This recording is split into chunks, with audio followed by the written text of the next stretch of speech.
Hoje nós estamos começando uma série de mensagens, de exposições em um livro novo da Bíblia, um livro que dificilmente se prega aos domingos na igreja. As crianças, ou você que é de igreja desde pequenininho, você já ouviu essas histórias numa sala, no culto infantil, numa escola bíblica para crianças.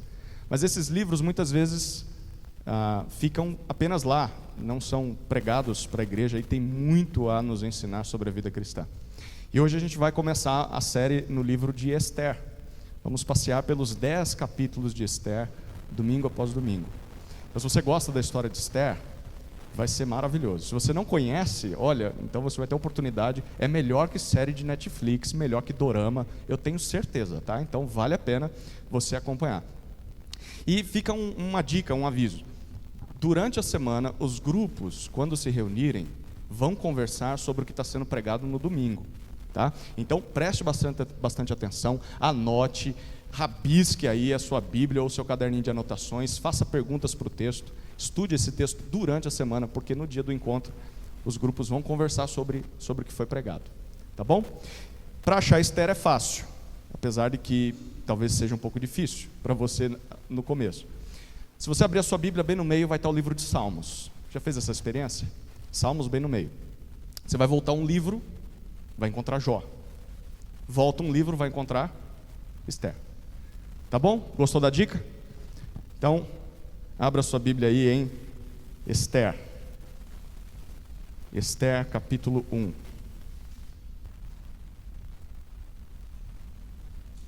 Conseguiu encontrar?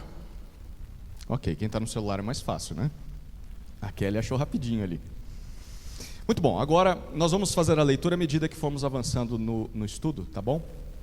Eu quero que você pense a respeito da sua vida, a vida que você tem. E a pergunta crucial nessa noite é se você é satisfeito com a vida que você tem. Você é satisfeito com a vida que você tem? Seja bem sincero, pensando um pouquinho mais a respeito disso.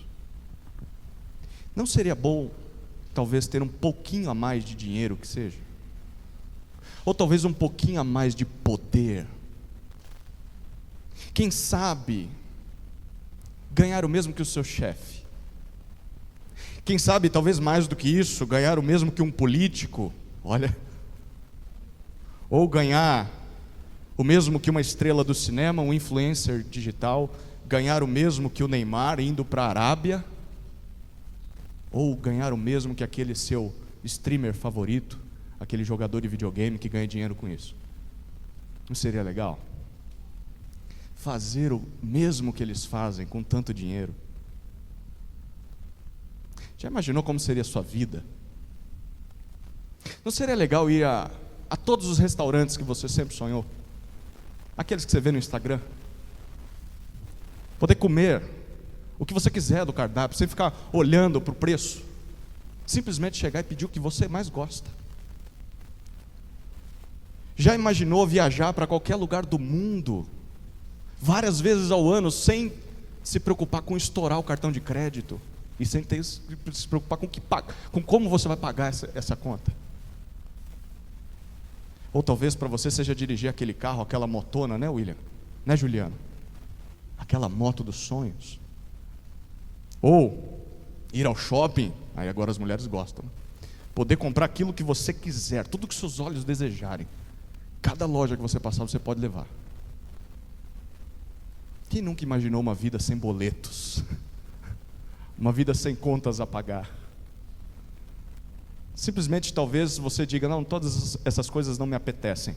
Mas talvez para você morar em uma casa de campo, uma casa de praia, né, Carlinhos? Acampando, sem precisar ficar se preocupando com as coisas mais difíceis dessa vida, só desfrutando do melhor que essa vida tem. Ou talvez, eu vou falar bem baixinho aqui, para ninguém ouvir. Talvez o que você realmente gostaria é poder curtir todos os prazeres que esse mundo oferece, sem ter de pensar nas consequências. Agora que eu falei baixinho, seria um sonho todas essas coisas que eu disse Para muitos de nós aqui, sim ou não? Talvez não todas juntas, mas algumas sim. Agora, se você tivesse a chance de experimentar esse tipo de vida por um período de 6 meses, você já imaginou algo assim? 180 dias seguidos de pura curtição, de puro divertimento, de poder gastar sem pensar no amanhã. Você vai poder fazer o que você sempre quis fazer, com recursos ilimitados, sem ter de prestar contas a ninguém, sem impedimentos, sem pensar no amanhã. Porque afinal de contas, essa parece ser a vida dos ricos e poderosos desse mundo, não parece? Parece que é assim que eles vivem. Como é que seria isso? Será mesmo que esse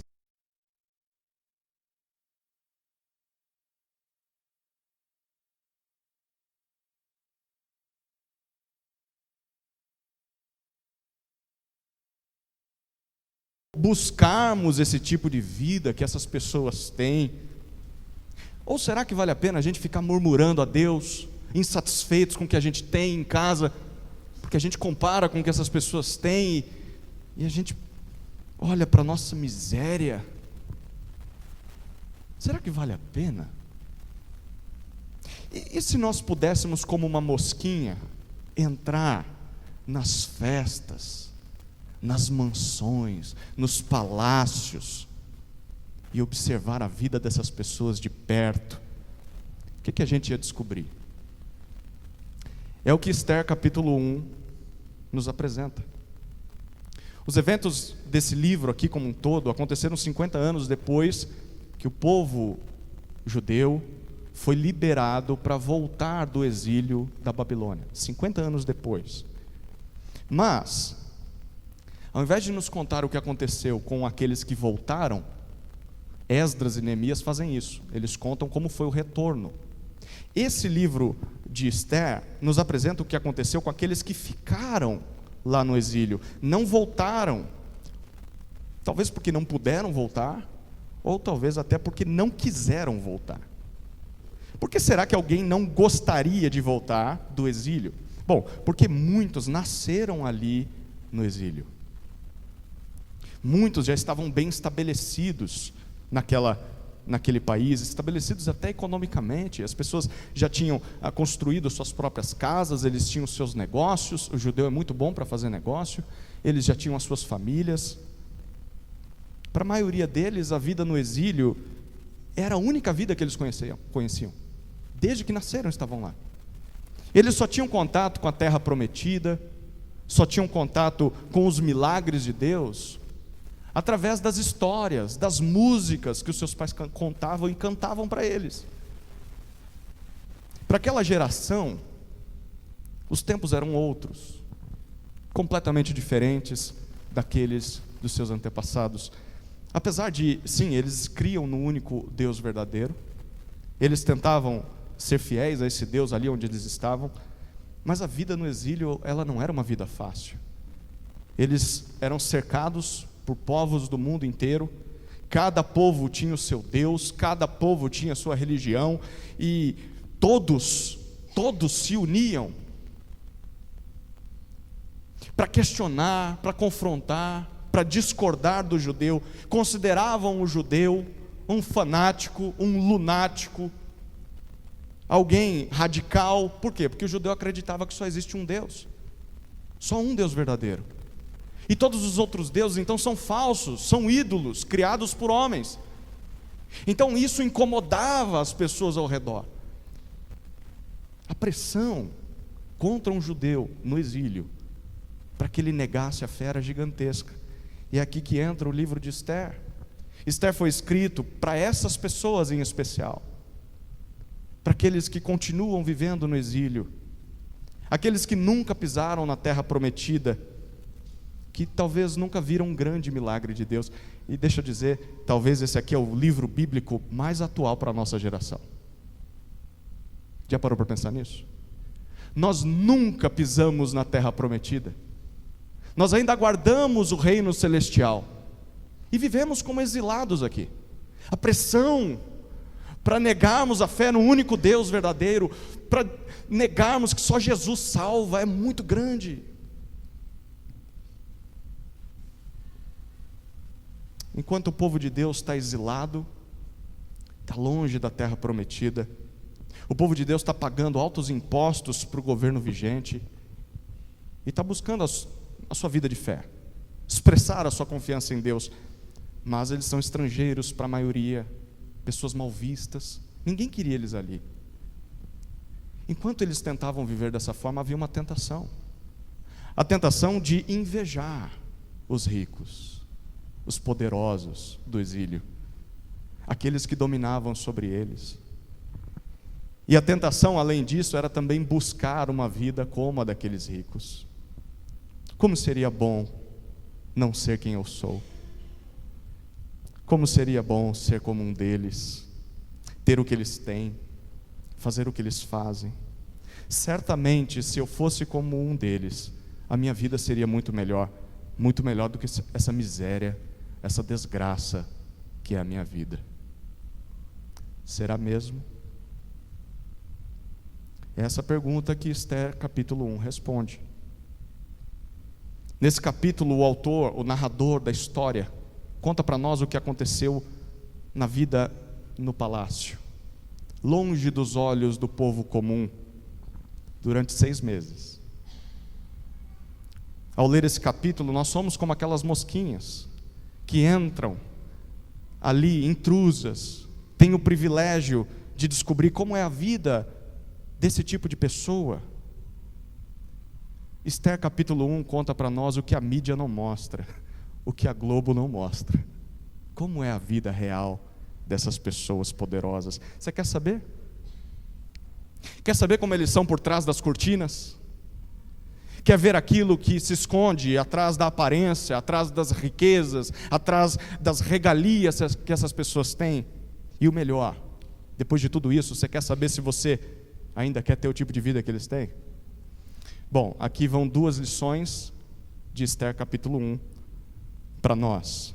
A primeira lição é que em seu auge, o máximo que eles conseguirem, o poder humano revela toda sua fraqueza.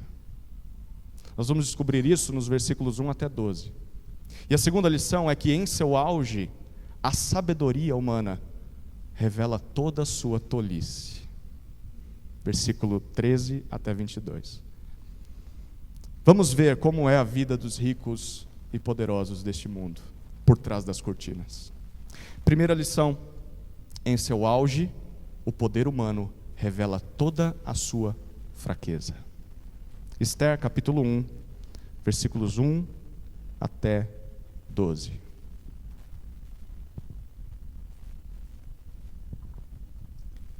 Isto aconteceu nos dias de Assuero, o Assuero que reinou sobre 127 províncias, desde a Índia até a Etiópia. Naqueles dias, quando Assuero reinava na cidadela de Suzã, no 3º ano do seu reinado, deu um banquete a todos os seus oficiais e servidores. O exército da Pérsia e da Média, bem como os nobres e os governadores das províncias, estavam presentes. Então, Assuero mostrou as riquezas da glória do seu reino e o esplendor da sua excelente grandeza durante muitos dias, durante 180 dias. Passados esses dias, o rei deu um banquete a todo o povo que estava na cidadela de Suzã, tanto para os maiores como para os menores, durante 7 dias, no pátio do jardim do Palácio Real. Havia cortinas de algodão, brancas e azuis, amarradas com cordões de linho e de púrpura, a argolas de prata e a colunas de alabastro. A armação dos leitos era de ouro e de prata sobre um piso de pórfiro, de mármore, de alabastro e de pedras preciosas. A bebida era servida em taças de ouro, de vários tipos, e havia muito vinho real, graças à generosidade do rei. Bebiam sem restrições, como estava prescrito, pois o rei havia ordenado a todos os oficiais da sua casa que fizessem segundo a vontade de cada um. Também, a rainha Vasti deu um banquete às mulheres no palácio do rei Assuero. No 7º dia, quando o seu coração já estava alegre por causa do vinho, o rei Assuero ordenou a Meumã, Bistá, Arboná, Bigtá, Abagtá, Zetar e Carcas, os 7 eunucos que serviam na presença dele, que trouxessem à sua presença a rainha Vasti com a coroa real. Ele queria mostrar aos povos e aos príncipes a beleza dela, pois ela era muito bonita. Porém, a rainha Vasti se recusou a atender à ordem do rei transmitida por meio dos eunucos. Diante disso, o rei muito se enfureceu e se inflamou de raiva. Em seu auge, o poder humano revela toda a sua fraqueza. Logo de início, nos versículos 1 a 3, nós somos apresentados ao contexto dessa história. Pelo que nós lemos, somos conduzidos ao 5º século antes de Cristo. Naquela época, a Babilônia já tinha sido conquistada pelo Império Medo-Persa, e o rei era Assuero, também conhecido talvez na sua versão bíblica seja Xerxes. É o mesmo cara, Assuero ou Xerxes, dependendo das versões nós temos outro nome. Quem era esse homem? Você já assistiu o filme 300 de Esparta? Quem já assistiu? Levanta a mão. Não, os homens gostam desse filme. Você lembra daquele rei persa que lutou contra o Leônidas? O rei persa era interpretado por Rodrigo Santoro. Pois bem, o Assuero desse texto é o Xerxes do filme 300 de Esparta. Só que os eventos do capítulo 1 de Esther aconteceram 3 anos antes dos eventos da batalha contra os gregos, daquele filme dirigido por Zack Snyder. Na verdade, aquela batalha dos 300 só aconteceu por causa dessa festa aqui. Por quê? No 3º ano do seu reinado, Assuero reúne todos os líderes do seu império, os generais, todo o seu exército, e ele traz eles todos para a cidade de Suzã, que era a cidade de veraneio dos imperadores persas, porque ele quer convencê-los a atacar os gregos. Os gregos mataram o seu pai, Dario, e então ele quer revanche. E como ele faz isso? O versículo 4 diz para nós que ele faz um grande banquete digno das maiores estrelas de Hollywood, digno das pessoas mais importantes da terra, por 180 dias, 6 meses inteiros. Assuero mostra aos generais do seu exército as riquezas da glória do seu reino e o esplendor da sua excelente grandeza. Em outras palavras, Assuero quer engrandecer-se perante aqueles homens, para mostrar para aqueles homens que os seus planos são maravilhosos, que eles devem concordar com a iniciativa dele de ir contra os gregos. Não é isso que as pessoas ricas e poderosas desse mundo fazem? Elas gostam de esbanjar toda a sua riqueza, todo o seu poder, para aqueles que são menores do que elas. Os ricos e poderosos desse mundo não conseguem ficar um minuto sem se elogiarem. Não conseguem ficar um pouquinho de tempo que seja sem se glorificarem, sem mostrar o que têm, sem se enaltecerem perante os outros. E ai de quem discordar deles. Pior do que isso é ver pessoas que não são ricas ou poderosas fazendo a mesma coisa, né? A pessoa não tem um tostão furado, não tem onde cair morta, e fica se engrandecendo, se enaltecendo. Mais vergonhoso ainda é ver um crente fazendo isso. Bom, parece que a estratégia de Assuero deu certo, porque o que nós lemos a partir do versículo 5 até o versículo 8, é que ao término daquela grande festa, 6 meses de festa, aquela grande reunião ou conferência de exibicionismo, mas também uma reunião de convencimento, de estratégia militar. Depois disso, o rei oferece uma segunda festa. Gosta de festa o homem, né? Agora é uma festa para todo o povo que vive em Suzã. Então, se na primeira festa o objetivo de Assuero era convencer os nobres, na segunda festa o objetivo é convencer os pobres.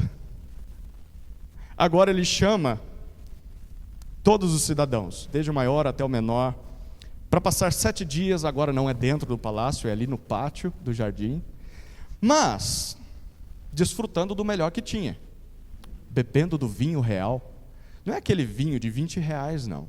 É o vinho que o rei bebia. E o texto diz que eles também desfrutaram de todo o aposento luxuoso do rei. Você consegue imaginar isso? Vinho à vontade. Segundo a generosidade do rei. O texto diz que o vinho era servido em taças de ouro. Eu acho que eu nunca vi uma peça de ouro a não ser a minha aliança.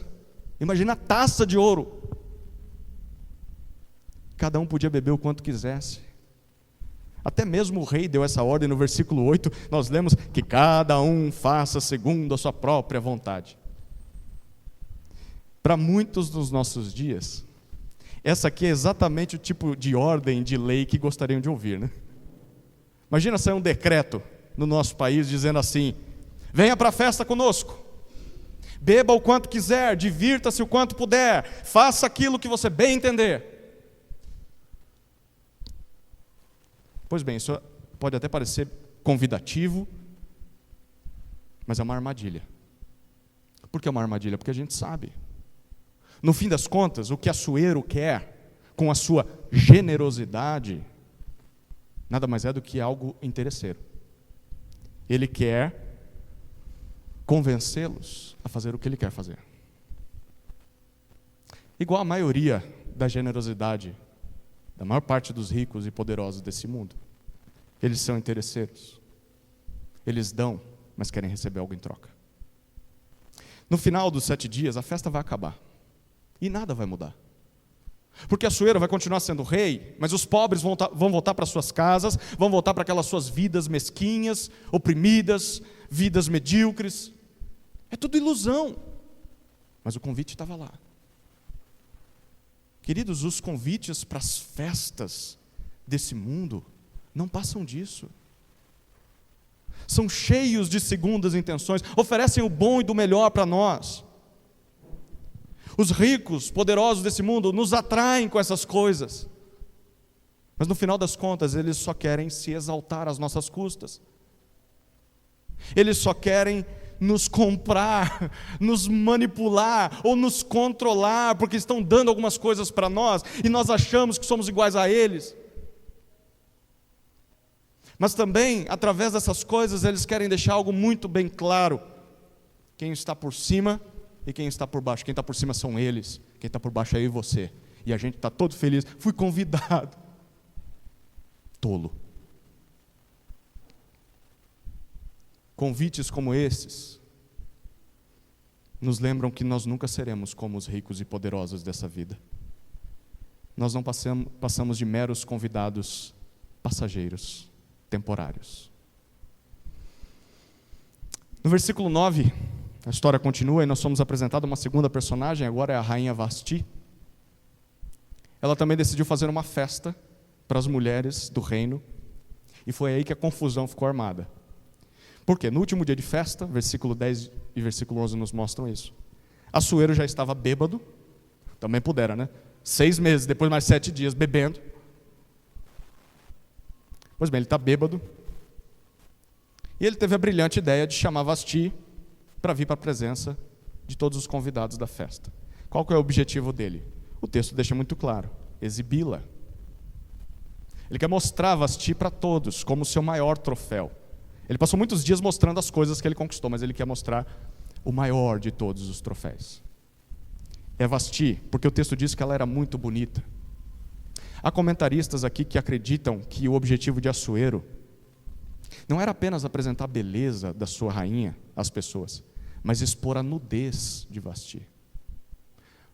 Porque os comentaristas dizem que talvez a referência com a coroa real significava só com a coroa. Bom, não dá para saber, mas a gente sabe que ele quer expor a beleza dela às pessoas. Perceba, não é de hoje que o álcool revela o pior do coração humano. É por isso, meu querido irmão, minha querida irmã, que você deveria beber com moderação. Não é bom se embriagar, não. Não é de hoje também que o poder faz com que as pessoas achem que podem controlar os outros. E também não é de hoje que pessoas sejam tratadas como objeto sexual. É isso o que o poder desse mundo pode oferecer: embriaguez, opressão e abuso, exploração sexual.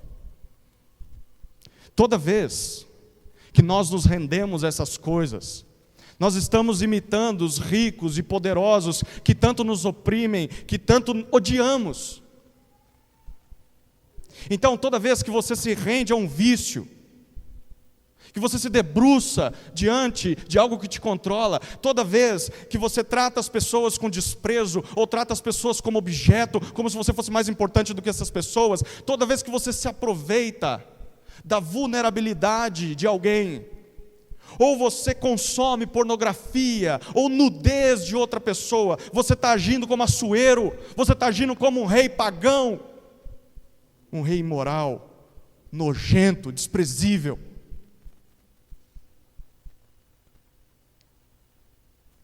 Como é que Vasti responde a essa atrocidade?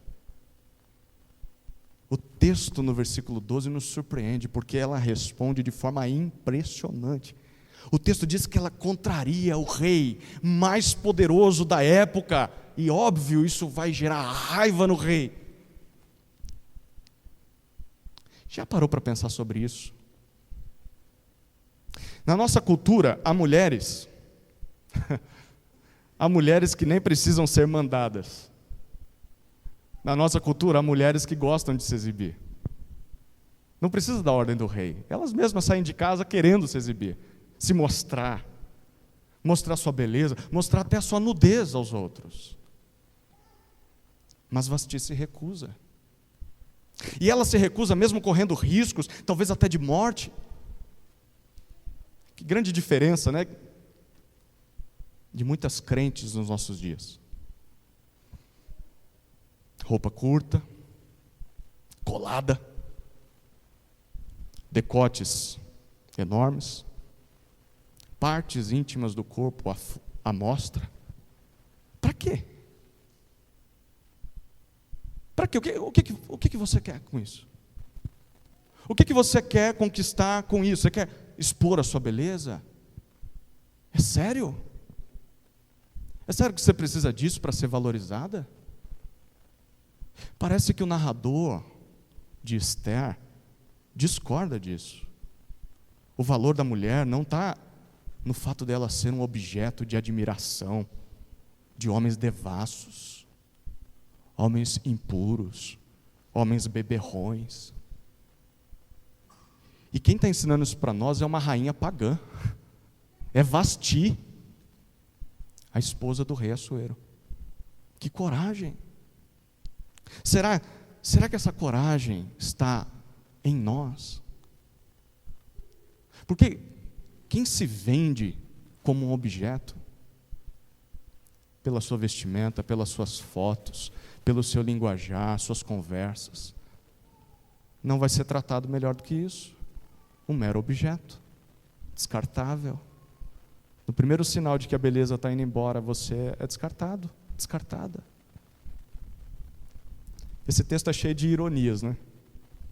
O rei, o soberano, que domina sobre 127 províncias, o maior rei da sua época, ele não é capaz de controlar sequer a si mesmo, porque ele está bêbado, e não é capaz de controlar o coração da sua esposa. Ele pode até se enganar, achando que, porque ele tem muito dinheiro, porque ele tem muito poder, todos vão se submeter a ele, todos vão ficar calados diante das suas ordens.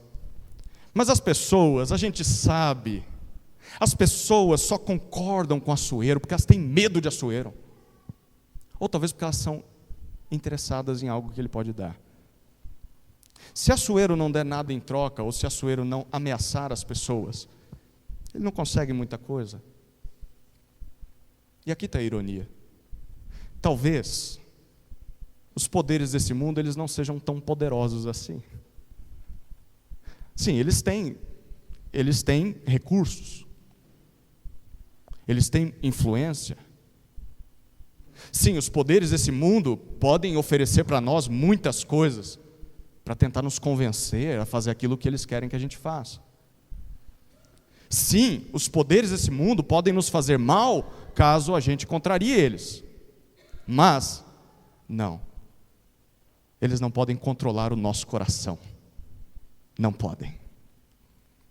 Assuero pode ser o rei mais temível dentre todos os homens, mas ele não é capaz de controlar o coração da sua esposa, e isso nos faz lembrar da primeira lição desse texto. Em seu auge, o poder humano revela toda a sua fraqueza. Assuero pode deter o poder de 127 províncias na sua mão, e ele pode ficar cheio de raiva porque ele não teve o seu desejo satisfeito, mas ele não pode controlar o coração da sua própria esposa. Queridos, os poderes desse mundo, preste bem atenção nisso, podem até te seduzir, podem até te ameaçar, os poderes desse mundo podem até te fazer mal, mas eles não são capazes de te controlar. Não são capazes. Sabe o que isso significa? Significa pelo menos duas coisas. A primeira coisa é que é possível dizer não. É possível dizer não. É possível não se render à cultura secular. É possível não se render a essa mentalidade dos poderosos desse mundo. É possível lutar contra a maré, mesmo que a gente sofra as consequências disso. É possível. Você não precisa fazer o que os outros fazem, já dizia sua mãe. Você não precisa pecar como todos pecam. Você não precisa ser como as pessoas desse mundo são. Então pare de jogar a culpa da sua devassidão, da sua impiedade, da sua falta de compromisso com Deus nos outros. Porque os outros podem até te influenciar, mas eles não são capazes de controlar o seu coração. Você toma suas decisões no final das contas. Você é responsável pelo que você faz. E você precisa reconhecer isso. Em segundo lugar, saber que os poderes desse mundo não são capazes de controlar o nosso coração nos traz encorajamento. Por quê? Porque se o poder humano não é capaz de controlar o coração das pessoas, vale a pena investir no evangelismo. Vale a pena investir no discipulado. Vale a pena investir na oração, vale a pena investir na pregação da palavra de Deus, no pastoreio da igreja, no pastoreio do seu lar, vale a pena investir no seu filho, vale a pena investir na sua esposa, vale a pena investir no seu marido, vale a pena disciplinar os seus filhos, instruir eles no caminho do Senhor, porque mesmo que o mundo inteiro lute contra aquilo que Deus ordena, você precisa se lembrar que o poder humano é completamente fraco, inútil diante do Senhor. Deus tem poder para mudar o coração das pessoas. Deus tem poder para alcançar esse coração e transformar esse coração. Os poderosos, eles nunca vão fazer isso. Nunca vão alcançar o coração das pessoas. Só Deus pode fazer isso. Então continue investindo na vida de pessoas. Deus é capaz de libertar as pessoas das trevas desse mundo. Essa é a primeira lição. Em seu auge, o poder humano revela toda a sua fraqueza. Amém? Vamos para a segunda. Segunda lição. Em seu auge, a sabedoria humana revela toda a sua tolice. Olha os versículos 13 até 22.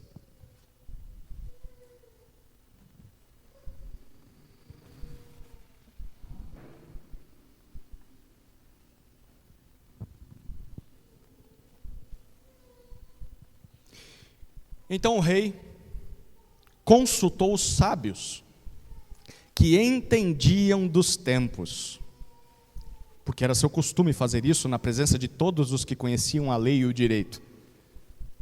E os mais chegados a ele eram Carsena, Setar, Admata, Tarsis, Meres, Marsena e Memucã, os 7 príncipes dos persas e dos medos, que tinham acesso direto ao rei e se assentavam como principais no reino.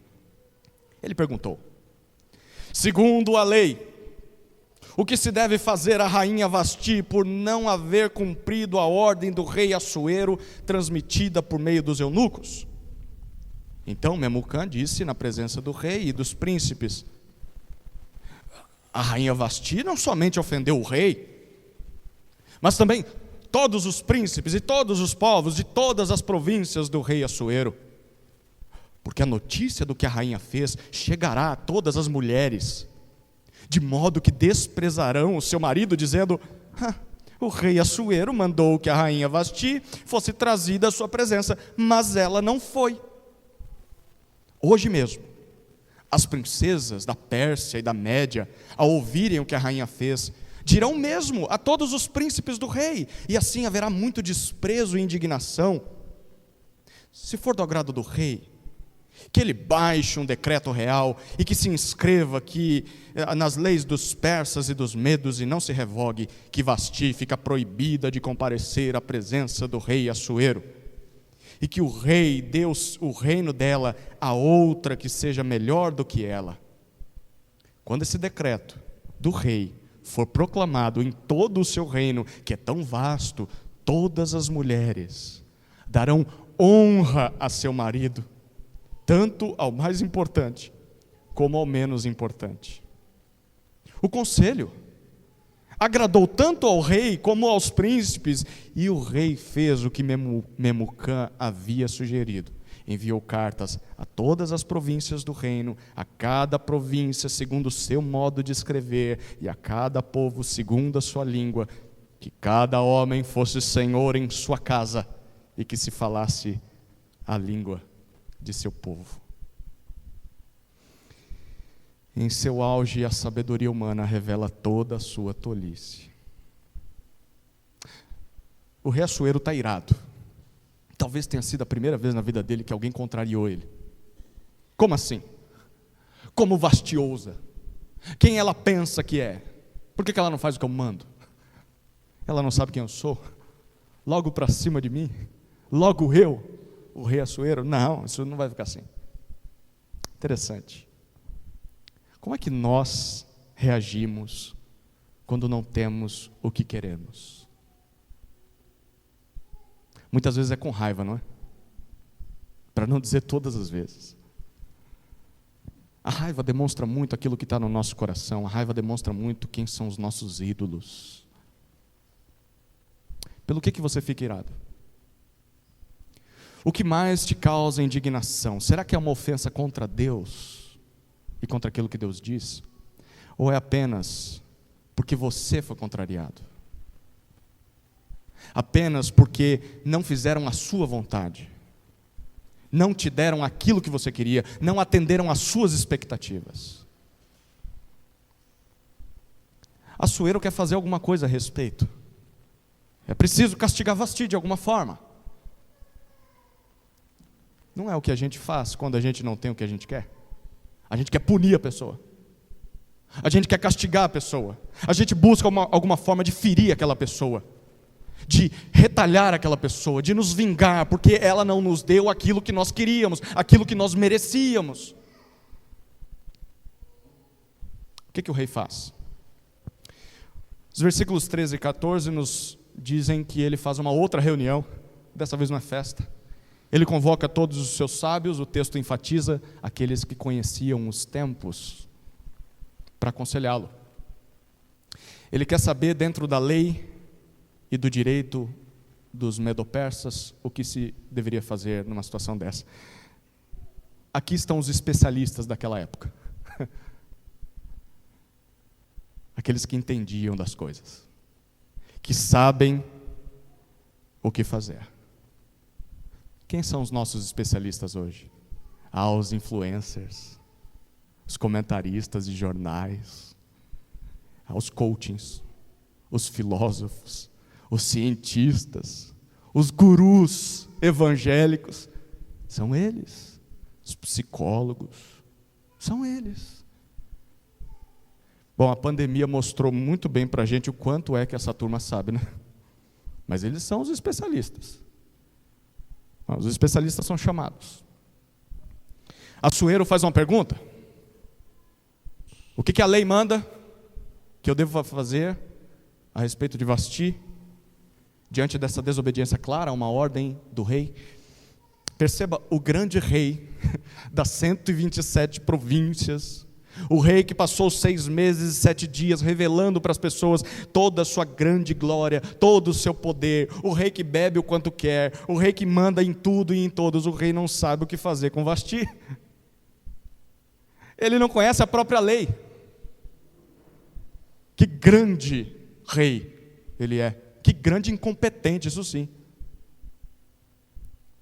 Perceba, não é de hoje que as pessoas buscam alguma autoridade acima delas para esconder a sua própria incompetência. Assuero é incapaz de saber o que fazer. Então, ao invés de assumir isso, de falar, gente, eu não sei o que fazer, ele chama a lei. Ele quer consultar a lei, ele está jogando a decisão do que fazer com Vasti em outras pessoas, que outros decidam por mim. Covarde. Covarde, assuma a sua responsabilidade. Assuma as suas consequências, as consequências dos seus erros. Não jogue o peso da decisão nos ombros dos outros, porque ela é tua. Você tem que decidir. Você fez o que fez, então agora arque com as consequências. Mas Assuero não é assim. E aqui há mais uma coisa. Assuero quer saber o que a lei tem a dizer a respeito do que ele deve fazer em relação a Vasti, para se proteger. Mas em momento nenhum Assuero pensa na injustiça que cometeu contra Vasti. Assim são os ricos e poderosos desse mundo. Apenas pensam em si mesmos. Eles querem justiça, querem direito, querem liberdade, mas apenas para si. Eles não se preocupam se às custas dos seus benefícios outras pessoas vão sofrer, se elas vão sentir dor, se vai ser feita injustiça contra elas, tanto faz. Hoje é dia dos pais, né? Muitos pais fazem isso, mães também, mas muitos pais só pensam neles, são os primeiros a comer, é o meu direito. Já parou para pensar como é a vida da sua esposa? Você só pensa em você, só pensa na sua dor, e os outros? Todas as vezes que nós fazemos essas coisas, nós estamos agindo igual esse rei pagão aqui, um rei que só vive pensando em si mesmo. Cadê meu direito? Cadê meu benefício? Você já parou para pensar no direito, no benefício do outro? Qual que é o conselho dos sábios da Pérsia? Os versículos 16 até 18 nos revelam uma verdadeira tolice. Se você não deu risada ainda essa noite, agora é hora de dar risada. Repare, a partir do versículo 16, os sábios não estão pensando no rei, o rei só pensa nele, os sábios também só pensam neles. Eles não estão pensando no rei, primeiro não estão pensando em Vasti, não estão pensando no povo, eles estão pensando em si mesmos, e o conselho deles é mais ou menos assim: meu rei, a ofensa não foi só ao Senhor, meu rei, a ofensa atingiu a nós também, os príncipes, e não só nós, todos os homens dessa terra. Quando essa notícia chegar aos ouvidos de todas as mulheres, inclusive as nossas esposas, sabe o que vai acontecer? Aí já era, rei, vai ser uma desgraça completa, vai ser a revolução feminista da Pérsia. Não pode acontecer isso, rei. Todas as mulheres vão desprezar os seus maridos e vão começar a fazer isso conosco, lá em casa. Os principais do reino são os primeiros a sofrer as consequências. Queridos, é assim que pensa o mundo sem Deus.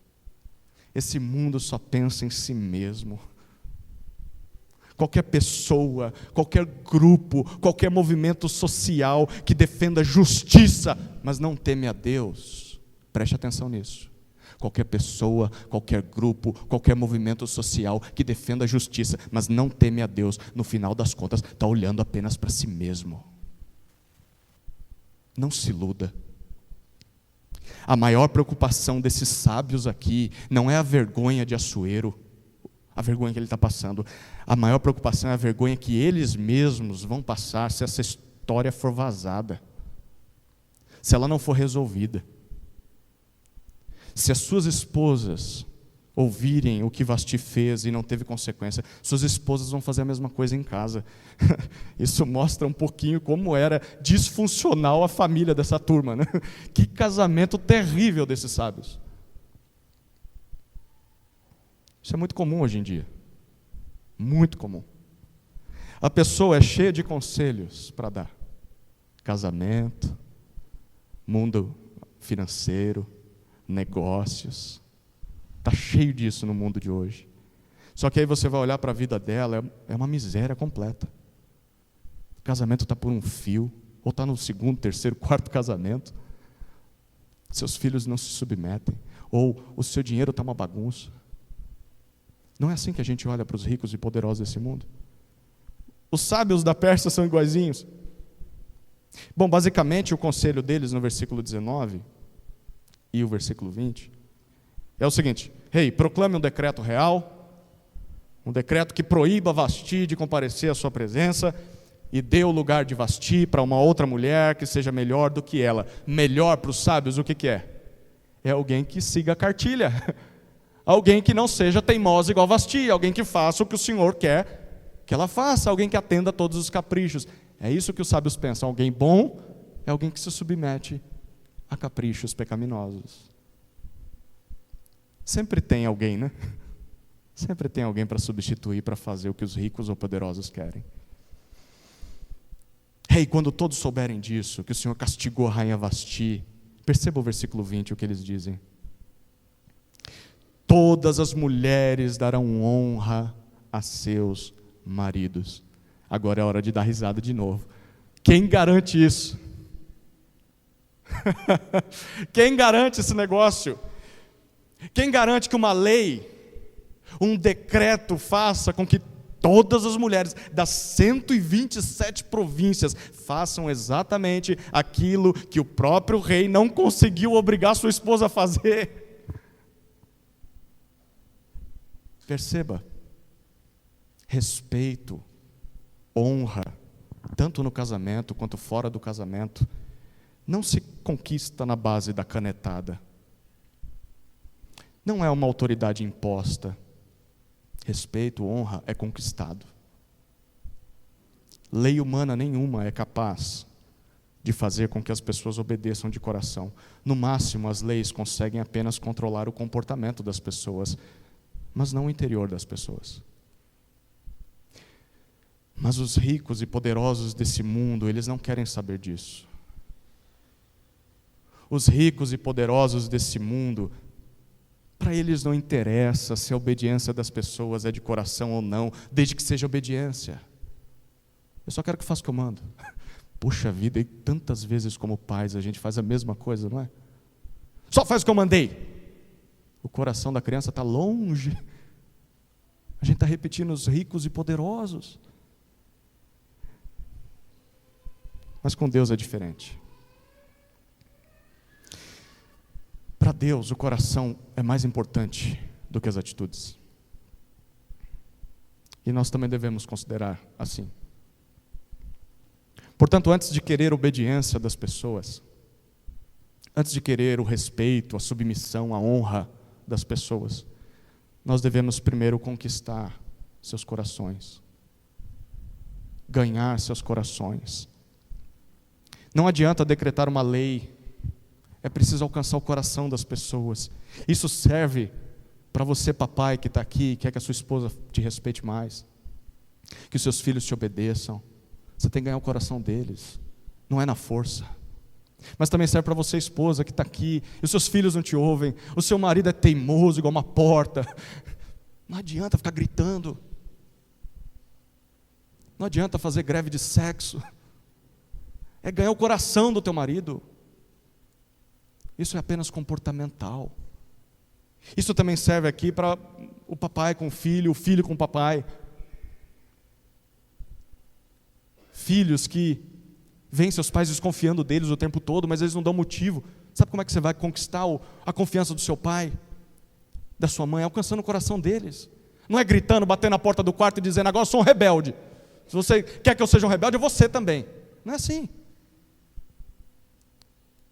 Isso aqui serve para você que é patrão. Você quer que seu funcionário pare de te roubar. Não adianta baixar um decreto. Tenta alcançar o coração do cara. Eu sei que é difícil, mas tenta. Ou demite ele também, entrega para a polícia, sei lá, faz alguma coisa. Você que é funcionário, o chefe pega no teu pé. Pega no teu pé. E aí você fica falando mal dele, ao invés de se preocupar em mostrar para ele. Todas as suas críticas, as suas cobranças são injustas. E eu estou aqui disposto a tentar conquistar o teu coração, para mostrar para você que eu não sou essa pessoa que você acha que eu sou. Isso serve também para pastores e ovelhas. Não adianta como pastor falar grosso de púlpito, bater na mesa, pegar crente pelo colarinho, chutar para fora da igreja, ou querer jogar a Bíblia na cabeça. Não resolve. É alcançar o coração. É servir, é lavar os pés, é amar. Mesma coisa ovelha. Não adianta lutar contra a teimosia de um pastor. Se o pastor está errado, conquiste o coração do pastor. Ele precisa ser convencido também, ele é uma ovelha também. Há mais um detalhe aqui. Para os sábios da Pérsia, a gente percebe que Vasti não passa de um objeto. Vasti pode ser substituída a qualquer momento, de acordo com a conveniência do rei. Gente, é isso que a sabedoria desse mundo é capaz de oferecer. A sabedoria desse mundo trata as pessoas como coisas. Procura um conselho desse mundo. Se você está com um problema no casamento, qual vai ser a orientação? Se separa. Para que você vai passar por isso? Casa de novo, arranja outra pessoa melhor. Se você chega com um problema, toma esse negocinho aqui que você vai esquecer todos os seus problemas.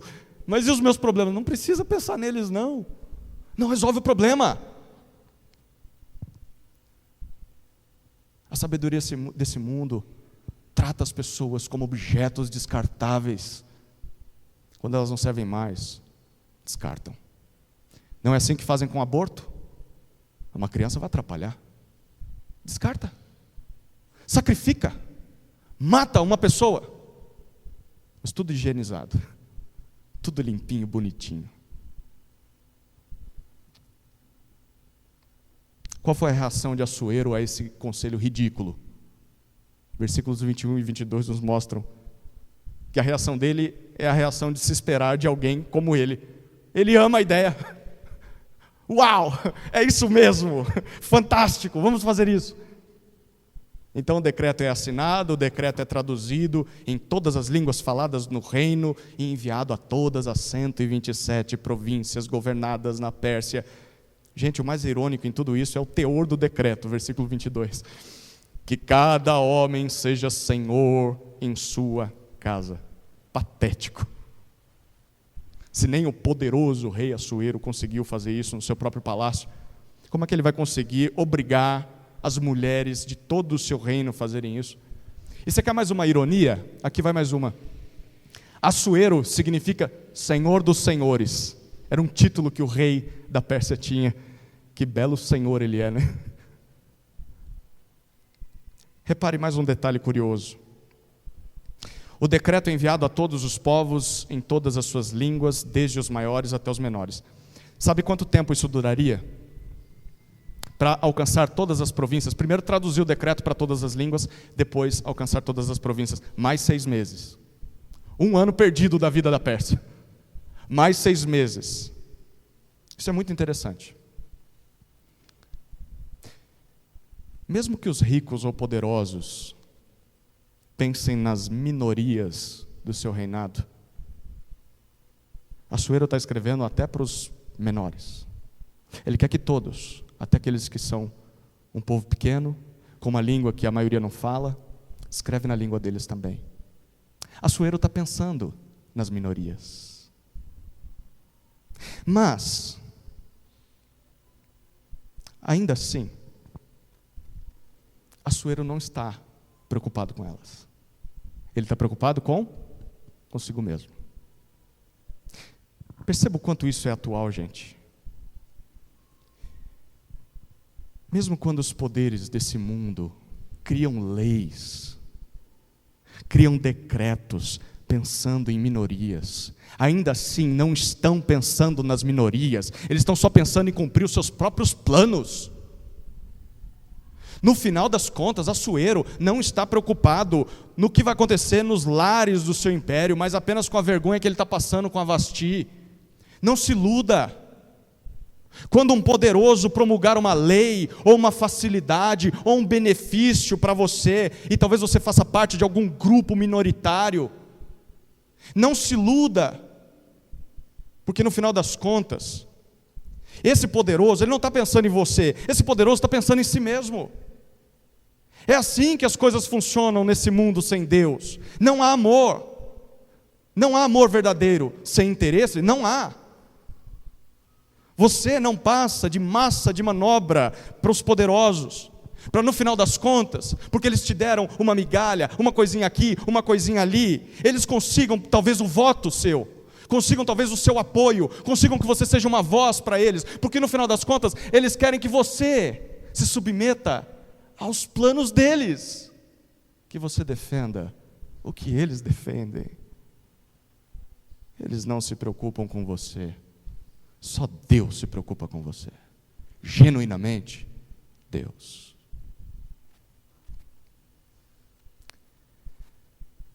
Há um comentarista que diz que o máximo que os sábios da Pérsia conseguiram no seu grande conselho, essa é a ironia final, foi espalhar ainda mais a história, não foi?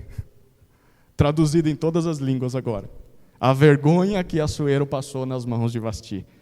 No final das contas, o remendo saiu pior que o estrago. Essa é a segunda lição desse texto. Em seu auge, a sabedoria humana revela toda a sua tolice. É assim que acontece nesse mundo. O máximo que os sábios desse século, que os homens sem Deus podem nos aconselhar, ou olha, se proteja, pense em você, mesmo que os outros sofram, pense em você primeiro. Se não é esse conselho, o segundo conselho deles é: acoberta tudo, esconde debaixo do tapete, não lida com isso, o tempo vai curar. Quando não é isso, o conselho deles é: a culpa é sua, joga em quem você quiser, joga para o outro. Não assuma não, joga a culpa em alguém, é mais fácil. Ou, os sábios desse mundo podem nos aconselhar a manipular as pessoas, para que as pessoas façam aquilo que a gente quer. É exatamente isso, tudo o que o pensamento, a mentalidade, a psicologia secular faz e oferece, é o máximo que se pode oferecer. Homens sem Deus pensam como pessoas sem Deus. Não acredite na sabedoria dos especialistas desse mundo. Não caia na lábia daqueles que aconselham os ricos ou poderosos dessa terra. Eles não são tão sábios assim. Eles são tolos. E eles não pensam no seu bem, eles estão pensando apenas em si mesmos, em tirar vantagem às suas custas. Fica tirando de você, semana após semana. Nunca vai resolver o teu problema, nunca. Mas ele vai ganhar o salário dele para o resto da vida. Em seu auge, a sabedoria humana revela toda a sua tolice. Conclusão. Esses foram os 187 dias de festa. 6 meses e 7 dias no palácio de Assuero. E aí? Você está contente com o que você ouviu? Dá vontade de vomitar, não dá? A vida dos ricos ou poderosos deste mundo ainda te interessa? Você quer mesmo ter a vida que eles têm? Será que vale a pena? Em resumo, é isso que o autor de Esther quer que nós aprendamos. Antes de entrarmos nos detalhes, a fundo da sua história, logo de cara, ele quer mostrar para nós, em seu auge, O poder humano revela toda a sua fraqueza e a sabedoria humana revela toda a sua tolice. Não se esqueça disso. Portanto, não inveje a vida das pessoas que têm poder. Nem busque ser como essas pessoas são. Não vale a pena. Você vai ter um benefício aqui e outro ali, mas o prejuízo é muito maior. É claro, não há problema em você buscar uma vida um pouco mais favorável, um pouco mais confortável para você, para sua família, mas não perca o seu tempo colocando todo o seu coração, toda a sua vida, todo o seu tempo, toda a sua carreira, toda a sua energia na busca por fazer parte dessas festas, desses banquetes, de ter o que essas pessoas têm, ter o estilo de vida delas, o estilo de vida dos reinos dessa terra. Pelo contrário, valorize aquilo que você tem. O que você tem é muito mais precioso do que o que esses reinos têm para oferecer. Você tem um reino celestial, você tem um reino de Deus, o verdadeiro palácio. Não vale a pena abrir mão da sua identidade como filho de Deus, buscando as coisas vazias que esse mundo pagão tem para oferecer. Nada se compara à glória que nos está aguardando, destinada na eternidade ao lado de Deus. Nada se compara. No reino de Deus, há um rei sim, há um Senhor de verdade, mas não como Assuero. No reino de Deus, há um Senhor que, ao invés de conquistar as pessoas ou convidar as pessoas para participar de uma festa, de um banquete, para se exibir, para mostrar o quanto esse rei é superior a nós, não, no reino de Deus há um rei que nos convida gentilmente para repartir o que ele tem conosco, para nos dar amor, para fazer com que nos assentemos ao seu redor e desfrutemos da sua mesa, desfrutemos das riquezas eternas que ele detinha desde a eternidade. Esse rei, sim, é generoso de verdade, sem interesses. Diferente de Assuero, no reino de Deus, há um rei que, ao invés de tratar a sua noiva como um objeto para satisfazer os seus desejos, esse rei se entregou pela sua noiva. Esse rei se sacrificou para purificá-la de toda a sua iniquidade. Esse rei é Jesus.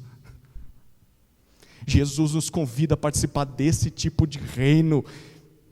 Então, querido, querida, mesmo que a vida em Suzã, mesmo que a vida na casa da Pérsia, no exílio, seja uma vida difícil, mesmo que a sua vida hoje seja difícil, um dia o Rei Jesus vai te levar para a terra prometida, vai tirar você daqui. Ele vai te levar para o novo céu e a nova terra, onde nós vamos reinar para sempre ao seu lado, banquetes, festas sem fim, onde reina a justiça, reina a verdade, amor, alegria eterna. Por isso, vale a pena contrariar esse mundo. Mesmo que nós soframos nas mãos dos ricos ou poderosos, mesmo que isso seja por um breve tempo, para herdar a vida eterna, vale a pena. Vale a pena contrariar esse mundo, do que trocar tudo isso por uma simples migalha que cai da mesa de gente ímpia, e gastar toda a nossa vida nos sacrificando em busca daquilo que não importa no final das contas. Certamente o reino de Deus é muito melhor do que aquilo que os reinos desse mundo podem te oferecer. Isso porque em seu auge, o poder humano revela toda a sua fraqueza, e a sabedoria humana revela toda a sua tolice. Mas deixa eu dizer para você, Deus, na fraqueza do seu Filho, naquela cruz, que era tolice para os homens, Deus revelou toda a sua força, toda a sua sabedoria para nos salvar. Amém? Vamos orar, queridos.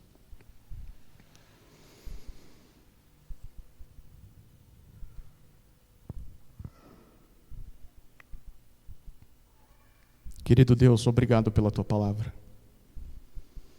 Como um livro escrito há tantos séculos atrás,